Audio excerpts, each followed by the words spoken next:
A sign of how much British society is coming unglued is how many citizens see flying the British flag as a bad thing. You get something called Operation Raise the Colours. That sounds very military. It sounds very aggressive. People aren't putting up this flag to celebrate Britain. They're putting up this flag to remind us that Britain is white and we shouldn't be here. The British fly plenty of flags. The Palestinian flag, the LGBT rainbow flag, even the flag of ISIS. But fly the Union Jack or the flag of England with St. George's Cross, and in some areas it could get ripped down or start a fight. Give us back. Give them us back now. It's not your property. I don't like these flags. It's about because we all know what they mean. What racist? At the center of this controversy is a movement called Raise the Colours.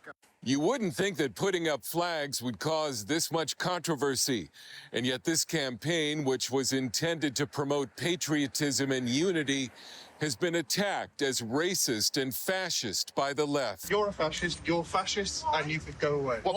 Birmingham businessmen Ryan Bridge and Elliot Stanley say they began their movement to boost national pride and unity at a time when some warned Britain could be headed towards civil war. They've stirred a national debate over whether the British have a right to be patriotic and proud of their flag, because some here are not. We're putting the flags up to display patriotism and for all of us to get behind our national flag. There's patriotism behind that. I'm sorry. Well, I disagree with you, I'm afraid. It's racism, mate. It's racism.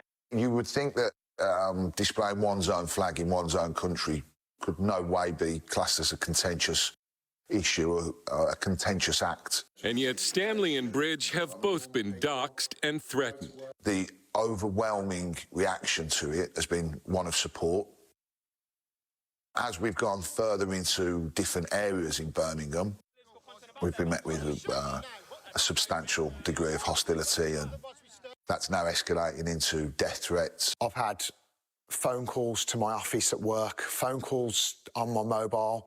I've been getting emails saying, we know who you are, we know where you live, we're coming for you. Flying the national flag has even been opposed by certain local governments and some police officers.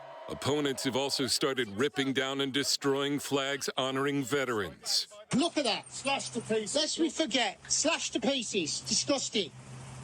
I've had somebody come up to us in the street while we're displaying the Union flag, screaming at us that that is the flag of the Nazis. These are tense times in Britain. Economic optimism is at record lows. There have been riots over uncontrolled immigration and immigrant crime. And a King's College London professor set off alarm bells when he warned Britain is headed towards civil war. The host of Good Morning Britain got a jolt a few weeks ago when this 100-year-old World War II veteran, invited to be honored for his service, said that the sacrifices of World War II weren't worth it because Britain has become less free. In our country, we've been let down by weak governments, weaker borders, and I feel that instead of going on the streets and rioting like we had in the UK a few years back, for us to just raise a flag, a group of guys, working-class men, to raise a flag of our country and show a bit of patriotism. Fly those flags. Prime Minister Keir Starmer has even jumped into the flag debate, saying he wants to reclaim the flag from what he calls far-right protesters. In left-leaning Britain, most of the so-called far-right would be called conservative in the United States. Opponents of Raise the Colours don't believe the movement is about unity, but division.